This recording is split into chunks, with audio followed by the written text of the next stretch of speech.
Anytime. The Kavish Gacha Pratis. Kilkala Lashon. I want to thank the Rabbeinu Shalom himself for everything. Hakel. L'chaim Tevin L'Shalom. I want to thank Jack Daniels for the good service. By the way, we changed it to Johnny Walker. Over Purim, we developed a new taste. There's Johnny. Come here. Bring gold label Johnny. He's a good man, Johnny. Got to know him, Rabbi Say. Want the Elam to get to know my friend Johnny Walker, a gold label reserve. Gavaldi. Listen, Rabbi Say.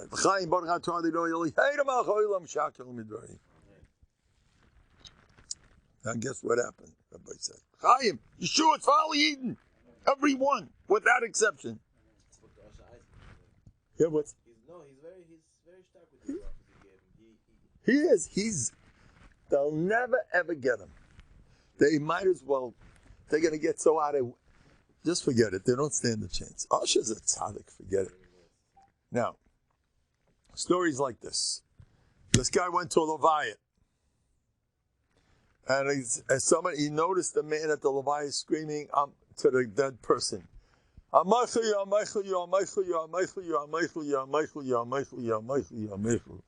it goes on and on and on. And everyone wonders, what happened here? What did this dead body do to this poor going around saying, so finally they ask him, what happened here? Who is this fellow? He said, this fellow is my shotgun. And there was a lady fishing in the back with the lady screaming, Michael. Who's that? He's my shotgun too. They both sup in Nemach. Anyway, in Novandig, they wouldn't do that. In Novandig, they say, thanks a million for fixing me up with this, not quite. You know, the world, they would say, they made a mistake in Shemayim, fixed me up in Shemayim. In Novandig, they'd say, no, this is exactly the way it's supposed to be, you know. I heard Rabbi Miller say this in public. I was sitting there. The worse she is, the better it is. Don't try too hard, ladies. He probably said the same thing to the ladies. The worse he is, the better it is. Anyway. Okay, now. Rabbi Gershon Liebman's yard site is Chavtas Ada. Rabbi Gershon Liebman. Should have a lichtige Gan Eden. What a chus it is to talk about that person.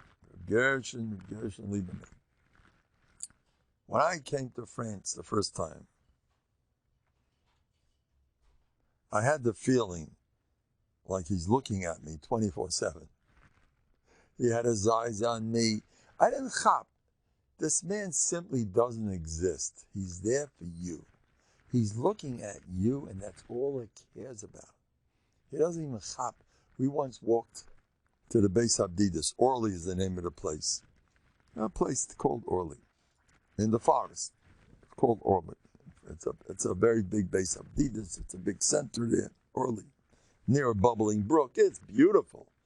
It's so geschmack. That's your brain starts working. You know, you're not in the city life. You know, you're away. Psychologically, Novandig is very into forests. They believe a lot in that. You're a different person. You're finally using your own. They feel that a human being is not using his brains because his brains belong to the people around him. They are affecting every move he makes, every thought is according to the way they think. And their way of thinking ain't healthy. They're into type of COVID. All of them. The biggest tzaddikim, type of COVID. Come on. I didn't get to see the Kedushin. You know that? Now I see who they hold from. Now they hold from me, or I did get to see the Kedushin. Mm-hmm. So that's what you are?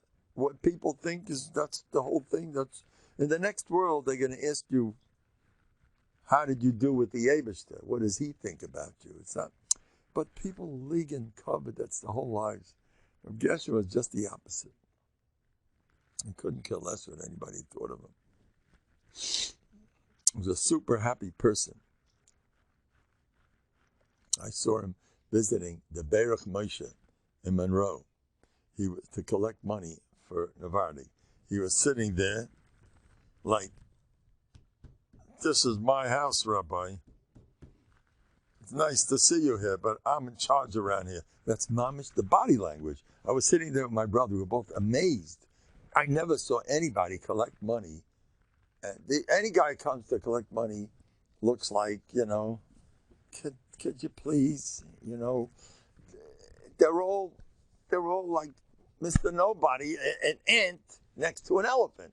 And that's kfira, because Hashem gave this guy money.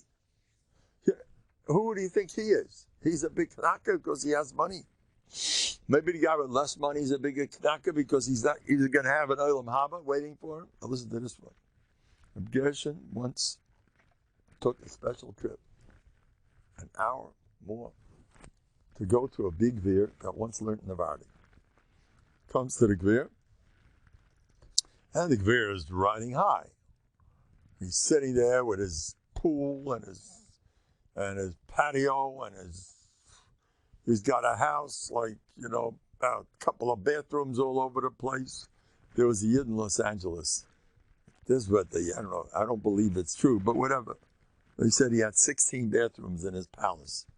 And he came from a Hungarian shtetl, a little dirt road shtetl, and there were two shtetls together. And they say he once made a remark, I have more bathrooms in my house than both shtetls put together. That's how many bathrooms he has in the house. No. The Chazal say a lot of nice things about having a bathroom. Chazal say that it's a bathroom is a very important thing. Chazal, not shayach. It's important. Whatever. So, some people are mahader in that mitzvah. But it's a kisa karla base, so, it's a big thing. So he came down, he spent an hour and a half lambasting this fellow. Agvir, you talk like that to me? You talk like that? You know who you're talking to? Yes, I'm talking like that to you. Now, Reb Gershon wasn't fazed by his 16 bathrooms, whatever he had there. You're not impressing me that he's got a palace. It's Rachmanis. That makes you feel important. You don't feel good unless you look like you own the world. He spent an hour and a half wiping the floor with him. I believe, maybe two stories like that. Reb Gershon used to do this, and he didn't intend to get anything. One story, he wasn't there to get money. He was there to put the guy in his place. He was there to show the Yebishter, I have you. I don't need nobody. He really felt it. You go to Gvirim, you lose you become like, a Nebuch who needs other people. It kills you. When you look up to people, he gave me money, he didn't. HaKaras Tova. What about Karas Tova that he able to for your hands and your feet and your eyes and your nose? No. People, they're too involved. The Chavis of Avon Shayich and Amaisa says that the reason why people are more afraid of other people is because, more than Hashem, they don't recognize how much they owe Hashem and how little they owe people. People they owe you nothing. You owe them nothing. If they did you a favor, it's only because Hashem put it in their heads to do it for you. You don't owe anybody except for HaKadosh Baruch Hu. It's such a baloney. And everyone's busy worshiping each other.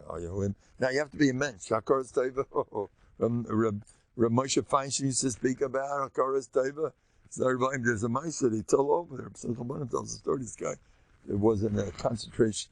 He was an English soldier who was decorated 1,000,000 times over. His name was Gabriel something, a Jew who was a super decorated British soldier during World War II. And the Germans captured him, and they wanted to get rid of him or do who knows what to him. And the British told him, if you do that, every German POW is dead. And they meant it. Because he's a star soldier by us. He's much decorated. And you feel like you got a big fish. But we're not going to let you get away with that stuff. We're going to let you have it. So don't you dare touch him. So what the Germans did instead, they didn't kill him. Instead, they took the guy and they put him in a glass cage in the middle of a big street, and they fed him for 48 hours. They fed him nothing in a glass cage. That means whatever he did, the whole world had to see. He had horrible business. He had no facilities to do anything there. And he was starving away every once in 48 hours. His guard, who stood next to him, took out one piece of bread. He spat on it and stepped on it and put it in dust and then fed it to him. And that's it every 40. And he was there for months and months and months. And he had to go through this horrible business. And later, after the war was over, he was freed. They asked him, what would you do to that guard if you met him? He said, I would kiss him and hug him. He told me, why? Because I had nothing without him. Without him, I was dead. So I had business, but I'm alive because of him. So I think they wanted to bring out Hakaras Teva, thankfulness, no matter what. We were in Mitzrayim. They treated us like dogs. But you still, to say Mitzri, you have to get a Yisa Biyad, so you have to have a certain Hakaras Teva. Hakaras Teva is an extremely important mitzvah. You can't imagine how big it is. The whole Kibbut of Aim is Hakaras Teva. Everything's Hakaras Teva. You gotta be thankful, thankful, thankful, thankful. But I'm into being thankful to the Eibishter. I recommend don't stop with that. Don't stop. Be thankful day and night. Thank your head off. Thank you for everything. Now, when things go wrong, that's when you thank even more. Don't be impressed. You did an Aveira. Thank you, Eibishter, that I'm not that bad. Keep saying thank you. You want to do a mitzvah that you're not doing, instead of kvetching that you're not doing the mitzvah. Thank you, Eibishter, that I want to do that mitzvah. I recommend this big time. You have one-track mind. Thank you day and night. You're going to be the happiest person in the world. If you could say thank you 24/7, but don't stop with that. Because Yitzhar is going to get in your case with the from stuff. That's called davening. That's called learning. That's been on Chaveda. It'll kill you. Yitzhar kills you all the time.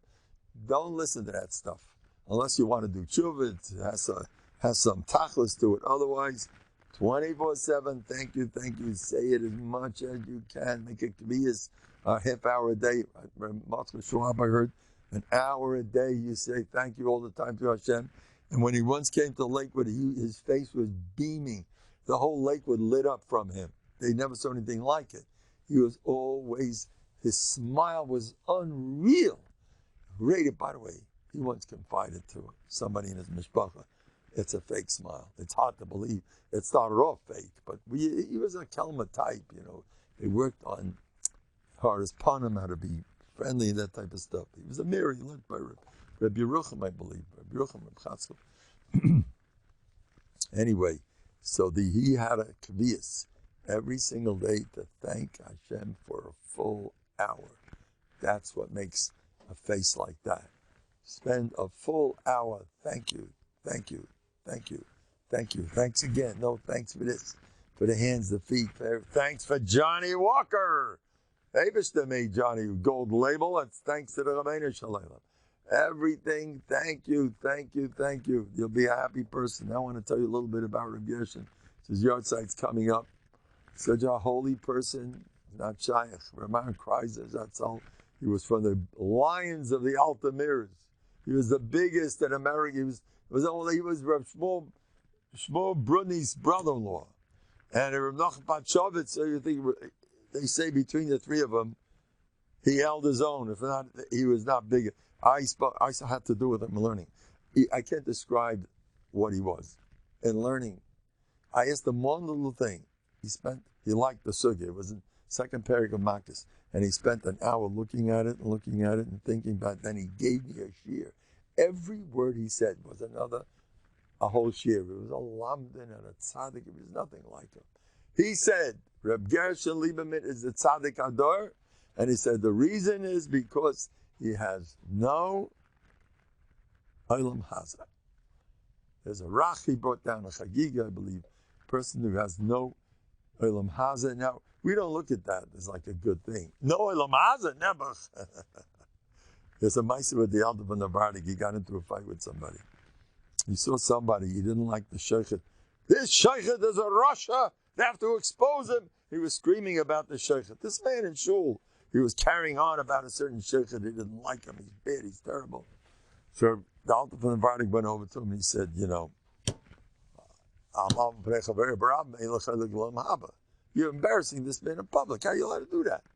You're going to lose your Olam Haba. It's kedai to lose your Olam Haba to put that man in his place. That's what he answered him. So the Alta from Novandik says, I see. You're ready to lose your Olam Haba in a second. I'd like to see you talk like that about losing your Olam Hazeh. You say goodbye to pizzas. You ready for that? Well, in Europe, they didn't have, but they had other stuff, whatever they had there. You can say no more steaks, no more of that stuff. You sure? No more good times or whatever you do with your Olam Hazeh, your fun. You ready to give that up? Olam Haba, could I to lose my whole Olam Haba? Let's see you say it's kedai to lose your Olam Hazeh. That's not so fast. So why are you giving away your Olam Haba so fast? Because you don't think, you're not machshavit. You don't chap what Olam Haba is all about. You know, I was just speaking to my Talmidim today about what Olam Haba is. Olam Haba. They say the Alta from Slobodka used to talk, I think on Shabbos, he used to light up and he used to talk about the pleasures, the ruchniistic pleasures waiting for us. People don't talk about these things. Do you know what Olam Haba is awaiting us for coming here to this Vad? Do you know how much Olam Haba you're going to get for wearing a yarmulke? You think it's a joke? You know how much Olam Haba, how much fun you're going to get for wearing tzitzis? Do you know how much simcha you're going to get for having a hard life? That's the best part. Do you know how much Olam Haba you're going to get for all the Yisurim you went through? Do you know what a second of Gan Eden is? They should talk about it day and night. Make people a little bit more, lift them up. They don't talk about it. So they don't. When they do a mitzvah, what do you mean? You know, just have the smallest mitzvah. By the way, Tzaddikim says you get 1,000 times more schar if you have a simcha shel mitzvah.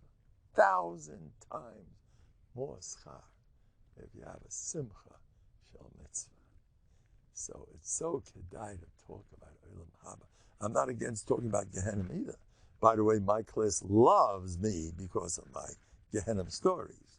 That a mother once told this to me. It was summertime, and after the summer, she said, Rabbi Mendel, my son loved you. Those stories of Gehenna were terrific. So I didn't want to say anything. I said, lady, if he really believed in Gehenna, he wouldn't be so happy. It's fun to hear it like you go into these amusement park and you go on these scary rides. So they like to scare themselves. The guys see chiller thrillers on their television sets. They see weird, crazy, scary things. They watch it for recreation. You know, they want to relax. They go watch people chopping off whatever they do there, whatever a guy can think of. They enjoy because they don't have any. But anyway, if a person would have any idea what Gehenna was, he'd be very happy the next time something goes wrong in his life. He'd be very happy. I think it was about this show once told me. I says, what keeps you going when you have your peklach? He says, because I know it's not the only world. There's another world. You know how much easier it is to live here if you have a mind there's another world. It's so much. Rav Weinkrantz told me that with one hergish, you keep you going a whole life. One hergish. Once a lady told him, I want to commit suicide. I want to jump off a roof. Why? Because once a week, I go to my husband's house, and his mother screams at me in public. Everybody hears and everybody sees. And she has a squeaky voice. She's nasty like crazy. I want to jump off a roof. Rabbi Weinkrantz, I can't live anymore. So Rabbi Weinkrantz said, I'm going to give you one hergish that's going to keep you going for the rest of your life. One thing is enough. Any person that comes to a home situation and he doesn't have any baggage going on, he doesn't have any difficulties going on, it's over. He's not worth a dime. It says if somebody spends 40 days without Yisurim, Kibbutz Lamai. You got your Lamaba, but don't know a Lamaba for you. You're having such a good time here. You're supposed to have that. That's the way you grow. With a crazy wife, a crazy kid, a crazy, or maybe you're the problem, which is usually. In a Vardik, they would say, it's only me. I told you the Maisa with the coffee. I told you the Maisa with the coffee. You heard it? I told you? You heard the Maisa? Oh, you heard it? Maisa with the coffee. My father's not telling, he used to tell the story. This guy wanted to get the top grade coffee in the country. So he got it with this place in Manhattan. You had to go up 20 floors to get to the place where the guy sold coffee, the best coffee in the world. And he comes up there, and the guy says, oh, what would you like? He says, well, let's see the best coffee. Oh, well, on this floor, the best we have is from John F. Kennedy's inaugural ball. They serve this coffee. Come, you'll wait till you smell this stuff. And he gives him a bunch of coffee beans, and you take a whiff. Takes a whiff. Nah, no good, no good. No good? All right, no problem. Come. Go up another few floors, 20 floors up. Now, taste this from Abraham Lincoln's inaugural ball. This you never smelled in your life. Come, take a whiff. Takes a whiff. Nah, I don't like it. You don't like it? No. Okay, come. Goes all the way up. This is from George Washington. Ooh, his chasana. And he comes. Says for George Washington's chasana. Once this, he takes a whiff. Ugh, disgusting. I don't like it. So the guy looks at him. He says, you know, I'm afraid you have a problem. What? What do you mean? The coffee beans are no good. Yes, they are very good. You have a problem. Why? Your hands, before you came in, there's a sign downstairs. Wash your hands. The schmaltz hating that you ate this morning in the base bed is still on your hands. You don't smell anything but that fashluk and the schmaltz hating. It's still on your hands. So you don't like any of the coffees. So my father used to tell me that joke. But I want to tell you, that's in Novandig, it's all you. You don't like the wife, you don't like the kids, you don't like, I have to go through so much. It's your own problem. If you learn the right Musa, you're fine. It doesn't bother you. You don't like Bizyanis, so learn Musa on Bizyanis. You know how good Bizyanis is? Learn Musa on it. If you have whatever, this is no good, so you lost your Gehenim. So anyway, Rav Weinkrantz told this woman, anybody who comes to a house without a big issue waiting for him, he's not worth a penny. That kept her going for the rest of her life. Then another woman complained a similar thing. She gets embarrassed a lot. She has trouble. He told her different things. Remember that all the tzara'at you get here saves you from Gehenna. And 1 second in Gehenna is worse than the entire Nazi Holocaust. Remember that heritage for the rest of your life. He saved the woman. That's enough. That'll keep you going. You don't need more. Take one heritage and sit on it. Pick one that you like and sit on it for the rest of your life. You'll be a happy person. That's Novandig. They know how to be happy. They live with the next world. The Reb Gershom was super happy. Was he happy? After the war, everyone's getting married.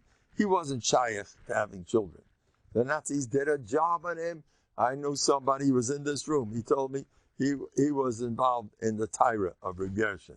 He said Reb Gershom I know that his foot, so something was funny with his heel, something was funny with his arm. Everybody knew he couldn't do Hagba. Something was funny with his nose. He used to always do something. His voice was odd.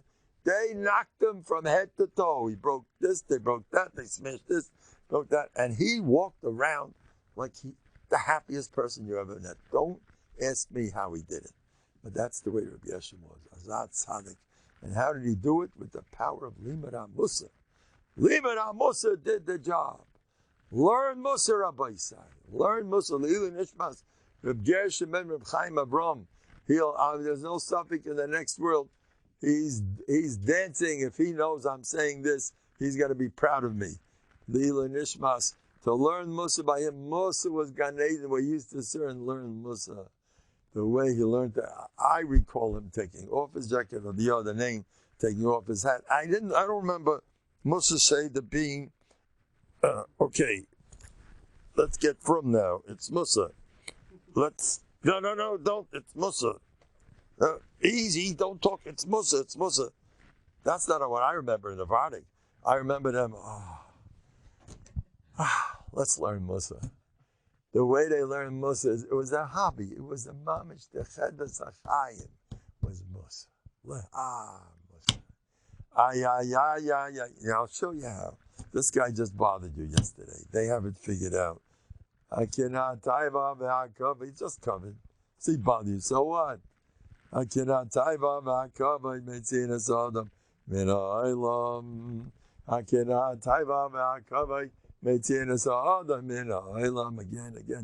times. You're a new person. Doesn't bother you. Or you can't parnas, you can't pay the bills.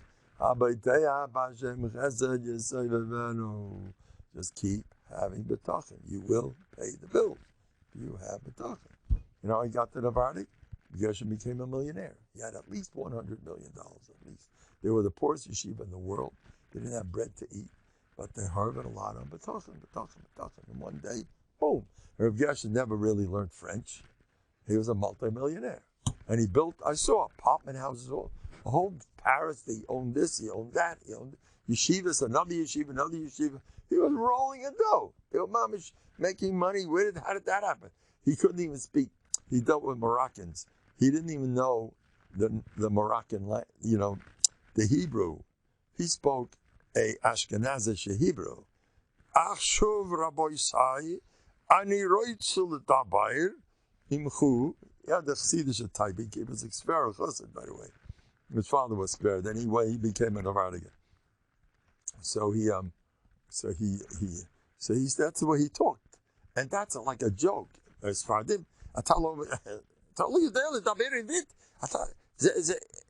בכלל לא מבין איך מדברים עברית החדשה, זה בכלל לא, אתה לא בסדר, the Israelis, עברית, you gotta say it right, And he said, if this Cain, אני רואה שיובוי, Cain, that's what he spoke.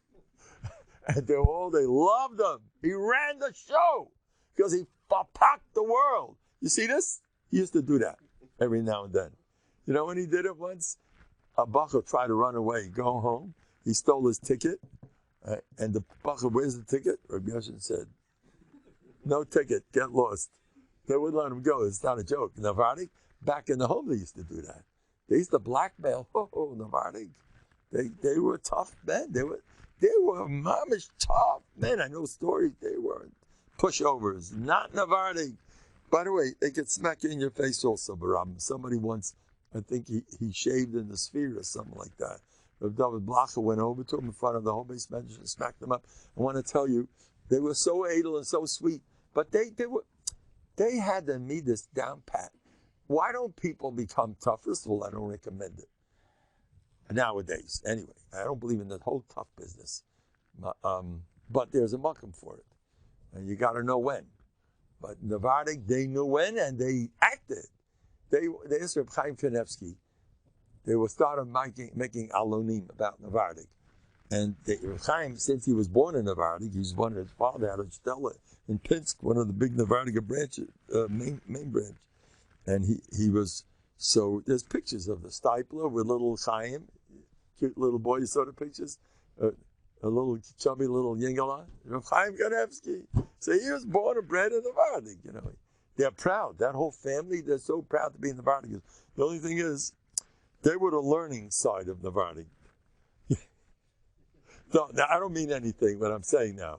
But the part of Rav, they asked him, every religion has its Yetzirah. The thing that you're not supposed to be doing. What was the Yetzirah in Novandik? So Panav Rav laughed. He said, by them, learning Musa is the Yikah. So when to get off the derech, you end up becoming Gatsa Masman, Gemara Taisis, day and night. But you're not a Musa, you're off the derech. So that was their Yetzirah. You chap what's going on? Chas v'chalila. The Stipler turned out ganz fine. We're not worried about him. He's sitting in Gan Eden, the Stipler, but to those who need Musa, and they need it, and they have a different derech, it's not so simple. When you're supposed to be learning Musa and you're learning Gemara, it's not so simple. I would say even Reb Chaim would be maskim. They say a story with it. Even those that weren't so Musadik, but you're different. You better learn Musa or else you're dead. I spoke to big people, Rabbi Soloveitchik. I spoke to them, Chaim Belina. They weren't I asked him, how much mussar? He said, depends. Some people need a lot. Everybody's different. What's his name? The Brisker Rav. Reb Yerucham Gerela, Kazanikal told me this. Brisker Rav, they don't like mussar. Oh, yeah, huh?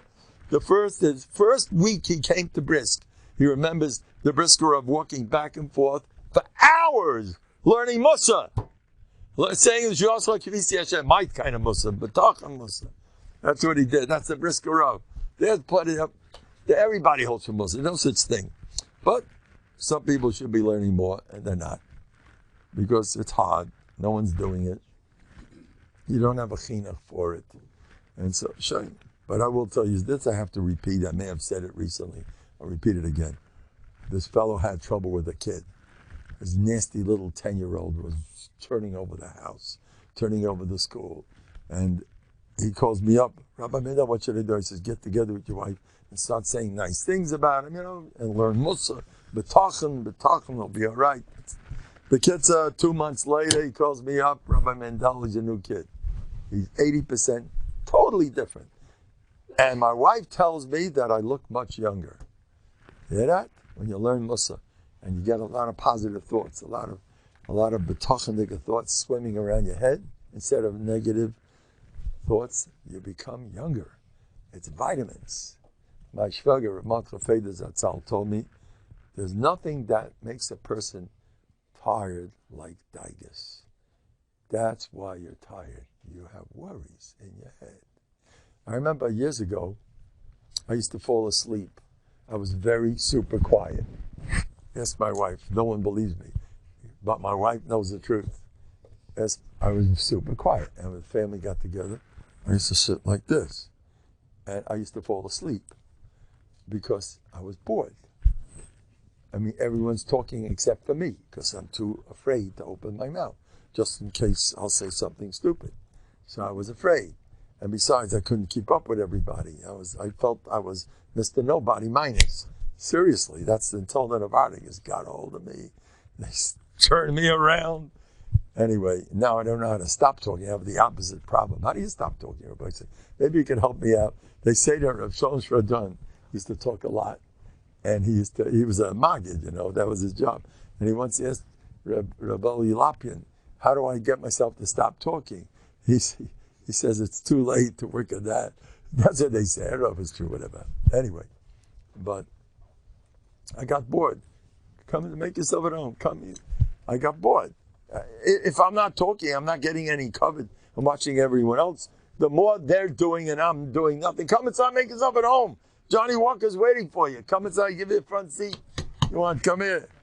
Anyway, so what was I saying? I got bored. You get bored if you're not getting covered. You know how to get no more bored? Write down all the compliments you heard about yourself. 10 of them, 5 of them, 10 of them, 100 of them. Write those compliments and believe them and watch the energy. That's where your energy's coming from. Even if you didn't sleep last night. But if you build yourself up and remind yourself how great you are, another way to get energy, instant energy, break your midos. You go against your nature. Do something that's scary. Go over to a scary looking guy and say hello to him. You broke the media. That gives energy. Amitus. Breaking midas keeps you young and fresh. Go against your teva. Be happy even though you had bizaynus. I'm so happy. I'm going upstairs. I tell my wife, after we shuvs today, hi, Rebbetzin. How was it? My wife never gets a straight word out of me. Never. She always hears the same answer. Oh, it was great. How many people were there? Oh, it was packed. I always give the same broken record. She knows me already. She doesn't trust me.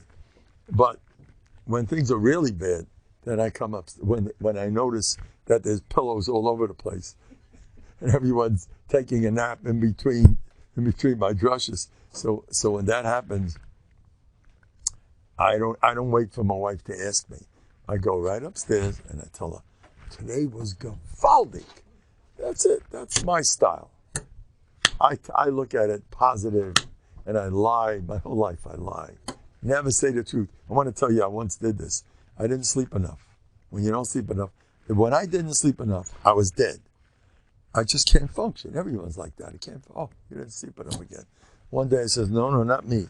And the Vardigas, they believe your hands are full of schmaltz herring, right? I took a piece of paper, I wrote it down. I slept great last night. That's all I did. For the rest of the day, I was a new person. You know how much is in your head? You know why when you don't sleep, you don't function? Because you believe in the rules. Those are the rules. You didn't sleep. It's no good. It's got to be no good. You didn't eat that food that's healthy. You're dead. You're finished. I'm telling you, they took somebody who they gave him some food that was, they said it's fatty stuff. It wasn't. So all those parts of the digestive juices that come out to with something that's fat started working. And he would gain weight, even though he ate something that doesn't give you weight. But since they told him this stuff makes you gain, it's the fatty stuff, which it wasn't, it started working as if that was. You know what's in your head? Now, I got to get this. This is going to be history. I don't know. I don't know who this is, but I got a call from a young lady who tried to lose weight. And she took this diet and that diet and this diet and that diet, and nothing worked. And finally she decided that she's going to go with Bטחון. And she started eating whatever she wanted. And she said, I have Bטחון, I'm losing weight. She's lost 15 pounds. Her friends were afraid of her. She's disintegrating. You know, nowadays you got to get real skinny, ladies especially. If you don't look like a stick, it's a serious problem. In America, you're not allowed to gain an, chas v'chalila, I don't know, Chaim Kanevsky looks very happy to me. He doesn't seem to mind. The Stipler lived his whole life. The altar from the body was heavy. All right? You're allowed to be heavy. Mutalach. Huh? The only guy was heavy. There you go. What's wrong with being heavy? Your blood of Reb Shimon was heavy. Don't ask what the Gemara says about him. It says when he and Reb Elazar and Shmuel got together and their bellies were touching each other, a team of oxen could walk underneath, and they didn't even touch the underside of their bellies. That's a gadol. Reb Elazar, Reb Shimon was heavy. There you go. Mutalach. It kills people. Their worries about the rules. That kills people. Now I'm going to tell you something about Corona. Now I'm going to say something that's very unorthodox. I don't like to talk about people that come to me, but this thing I'm going to talk about. I still won't go into details because I could be good and morbid. I think I'd be much more popular if I started telling the stories that come my way. I don't like to talk. That's it. Unless there's something, a mifus that happened, so we'll talk a little bit about. But this story, all I'm going to tell you is, somebody took the vaccine. I came here, one of the most horrific medical problems I ever heard. It was Hashem Yerachem. I can't discuss the details. Well, how did this happen to somebody? Because he took the vaccine. And that was that whole family will not touch the vaccine. This just happened. That whole family will not touch the vaccine. Now I want to tell you, 2 years ago, there were signs all over Lakewood, take the flu shots. And everybody, it wasn't me, everyone was saying, what's the flu? Who's getting the flu? Mittamol flu shots? And they said, well, all those people who took the flu shots, they got the flu. You think it's a joke? That's what people, they weren't joking. I heard my son in Kiryat Sefer, he told me that what are people saying? All the people that are scared of, that take the most precautions, they get it. I read about this. Now, this guy passed away. First of all, they're all going to get Elam Haba. Whoever took precautions is L'Shem Shemayim. I will not be Mekatrig in any Jew. Pukfaket, he did the right thing. Chas v'chalila, to talk against people who took precautions with the mask, whatever. They're tzaddikim gemurim.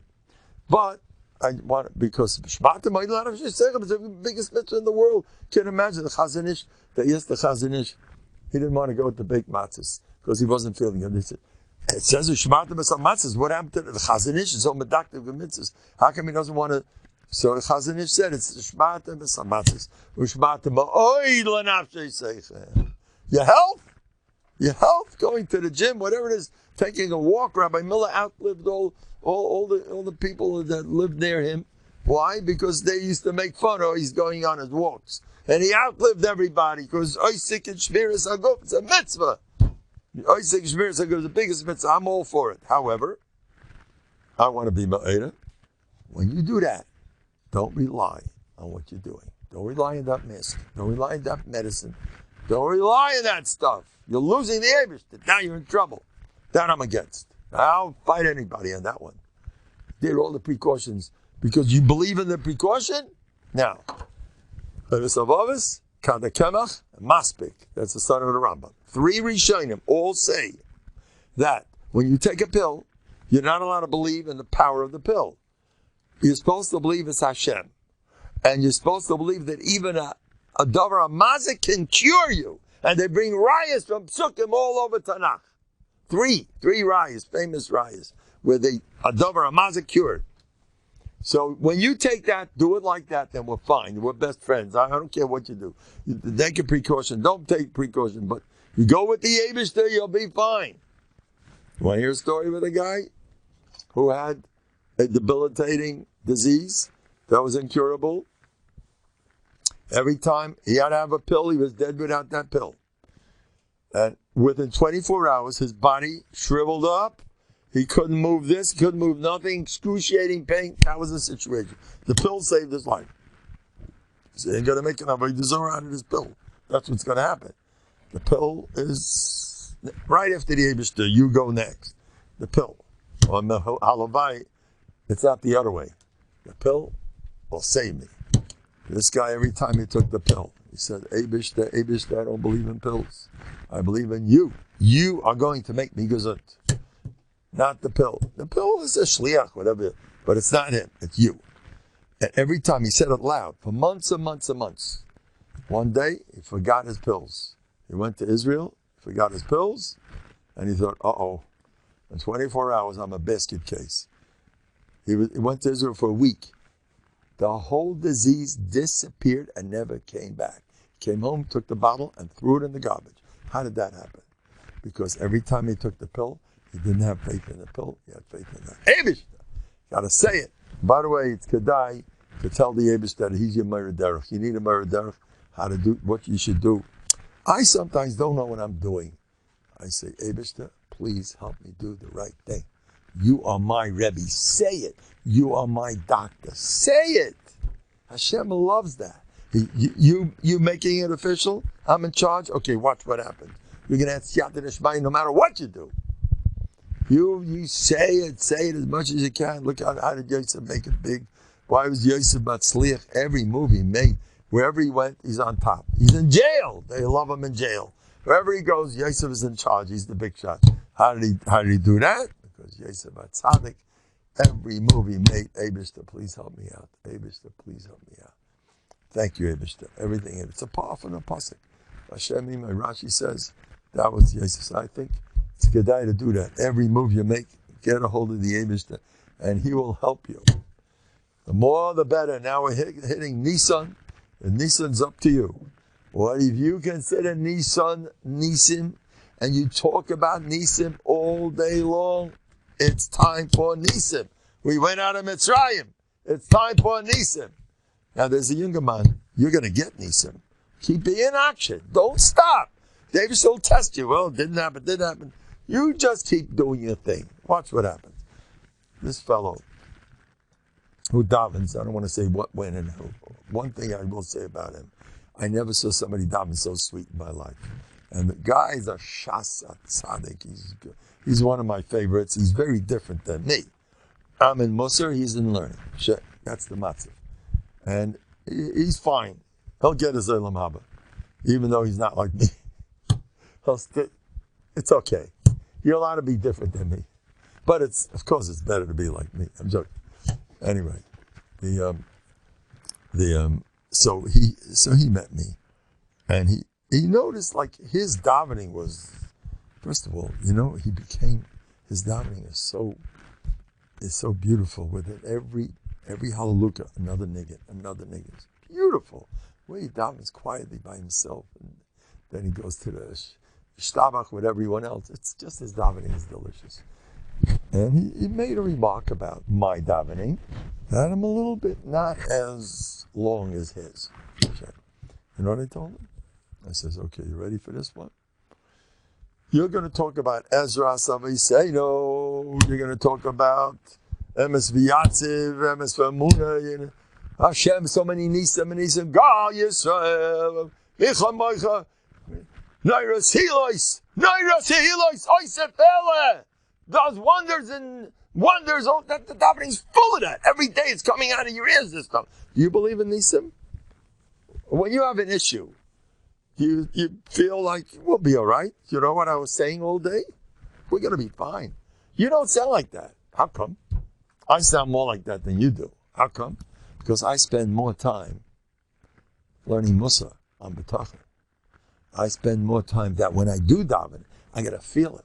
When I'm going to say that Hashem does all the nisim, we say, I'm expecting that too. I have a different davening. It's worth it.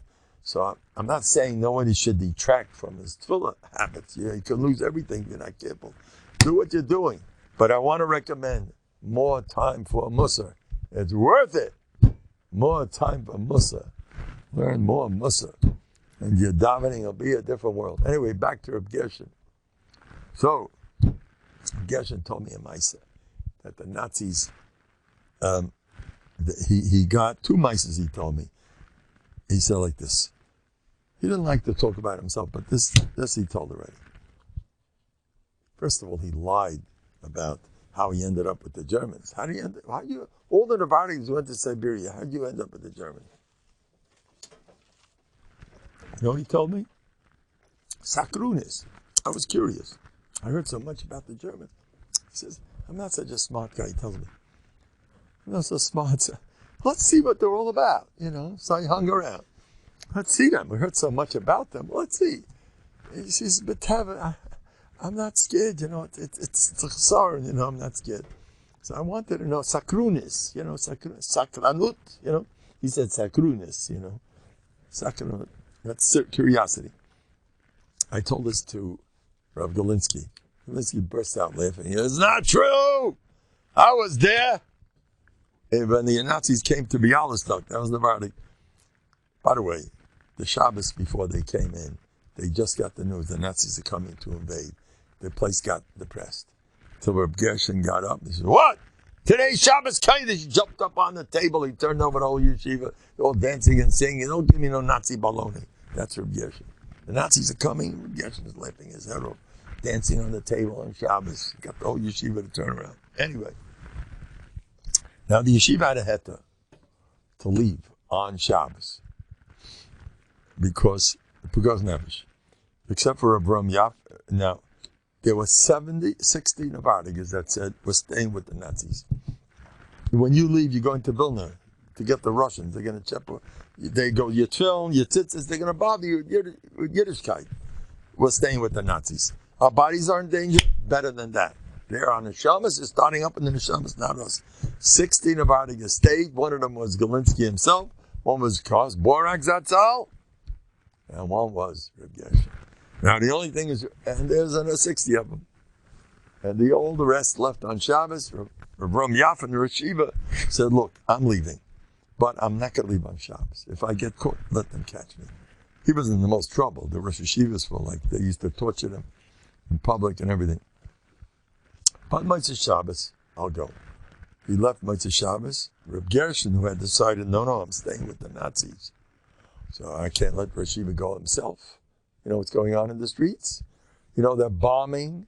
You know, there's people on rooftops, snipers shooting everybody. I can't let him go himself. No, sir. So he went ahead. I'm going with him. And he went all the way to Vilna. He saw Reb Ram Yafet, you're safe, you're fine. Okay. Now he went back into the Nazis. Reb Gershon. I'm going back to the Nazis. No problem. He went back to Bialystok to be there. The Nazis, here I am. I'm available for you. Some people enticed. he was so used to doing the opposite of what he wanted to do that he automatically went there. That was his whole Metzias, doing the opposite of what he wants to do. Isn't that something? Anyway, so he, and he simply wasn't afraid. He wasn't scared of nothing. The kids said the Nazis disappeared. They came and they disappeared. The yeshiva had already disbanded, and everyone was going to Vilna, so they all went to Vilna. Come to Vilna, suddenly Siberia. Siberia, arrest, under arrest, Siberia. They stop people in the streets, KGB and KVD agents. Siberia, get on the train, goodbye, you're never going to see the light of day again, it's over, you're going to hard labor people. This guy, when he found he was going to Siberia, he was up all night crying like a baby. There was a bacha who cracked up. From Nekritz saw the bacha, he went out of his mind. He started dancing with the KGB guy, singing Simchas Torah Negunim. He went Meshuggah when he found out he's going to Siberia. Siberia was Gehenna. Mamish Gehenna of Gehenna of Gehenna. Can't imagine what went on there. I heard it from people who were there. It was sub-zero weather with white bears all over the place. They had to cut these trees and work day and night. I heard somebody, in order to survive in Siberia, you had to take boiling hot water and drink it twice a day. Then you could survive. Otherwise, it's impossible. So there's one Novandia who his tefillin wasn't going on the way he wanted to. It slipped over because his hand was an icicle. So he took the boiling hot water that they gave him to drink to keep him alive, because without that heat, you're dead. And he said, I have no problem with that. He rolled up his sleeve. He took the boiling hot water on his hand every day. Now I can put on my tefillin. And he survived. Oh, tzaddik, a Yida, famous. And this Yida, I don't want to say who it was.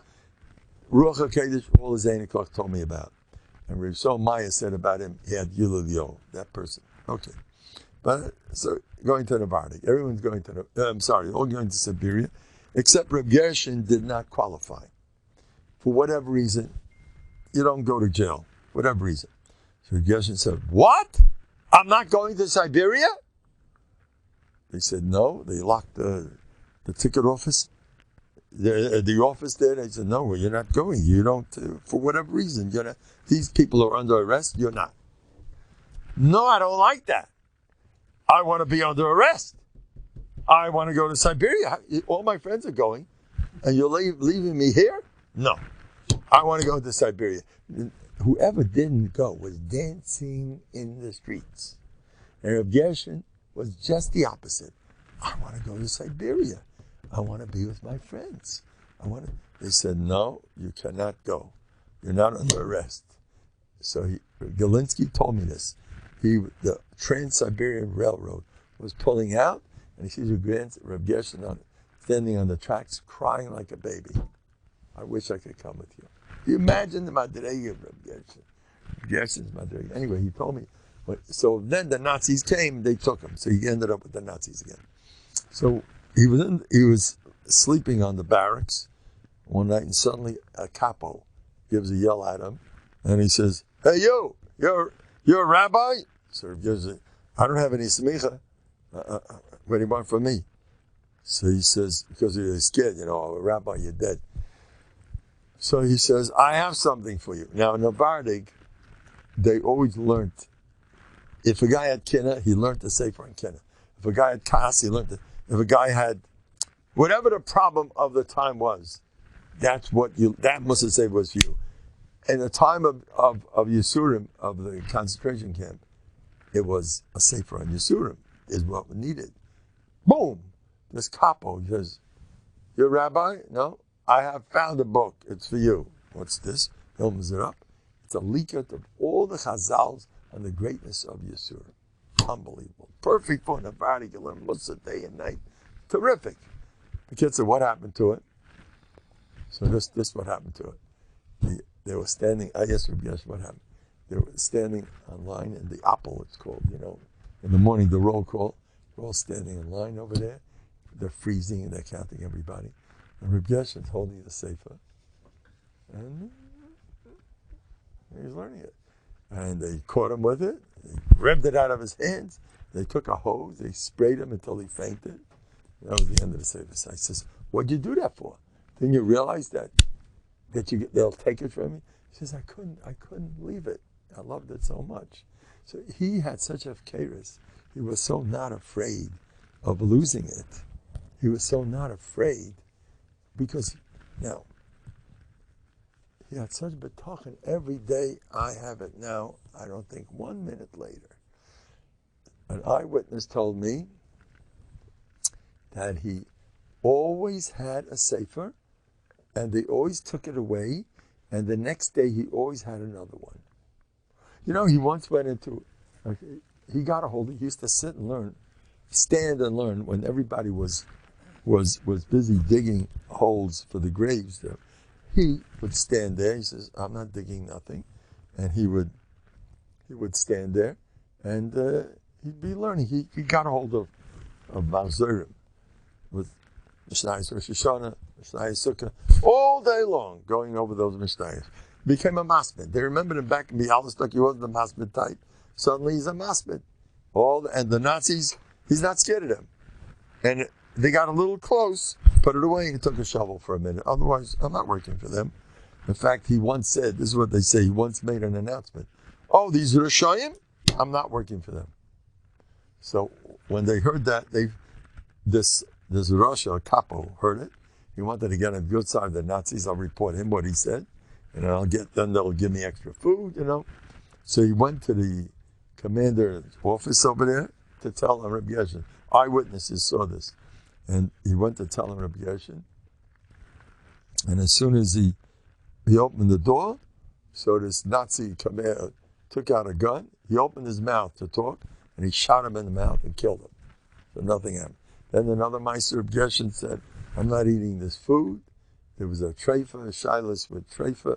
I'm not eating it. So how are you going to live? There was an elderly woman, a Jewish woman, who had just arrived. She was a great cook. The Nazis grabbed her to cook for them. And she found out about Rabbi Yeshin, that he wasn't eating any of the food, and she prepared salads for him. There's another Meister. Guess what he did with all the salads? He gave everything away. It was unbelievable. He used to leave over, whenever he ate, he left over. In the concentration camp, people went out of their minds, and he's still leaving over. That's my minute. I don't care where it is. Concentration camp, no problem. Leave over. They had lines waiting to eat his food. He was like unbelievable tzaddik, and nothing like him. The kid said one day he was walking. The Nazi had a dog on a leash, and all the 50 Jews had to go into the field to start digging a grave, a mass grave for everybody, and they're going. And suddenly, the Nazi gives a yell at him. Hey, you! Yeah? I got something for you. He takes an apple, he bites it, and and he was so scared when he yelled at him. He throws it to him. He had an apple. He probably shared it with everybody. He had a lot of stories of Nisim, and Nisim every day had another nest. There's a famous story where he got a talus. This he told me himself. There was a big Rebbe over there that his Rebbetzin one day found out that the Rebbe is leaving, and he knew where the Rebbe was going. No one's going to see him again. And he didn't want to tell the Rebbetzin, but he said, can I borrow your husband's talus? Because he knew it's over with him. He took the talus, and in the concentration camp, he wore the talus. And how they catch him? When they stand there every morning for roll call, they noticed he was wearing a talus gadol. He was wearing a talus gadol underneath. No problem. They tortured him. He did this keseda. Dave shall help him. I'll call Yisrael. Amen. If the Elam wants to do anything with Zika Ram or to learn extra Musa, your Gesher, Chaim Abram, should be a Melis Yesha. We should be Zaycha to go, but Derech Navadik. Your outside is Chav Tes Adar Aleph.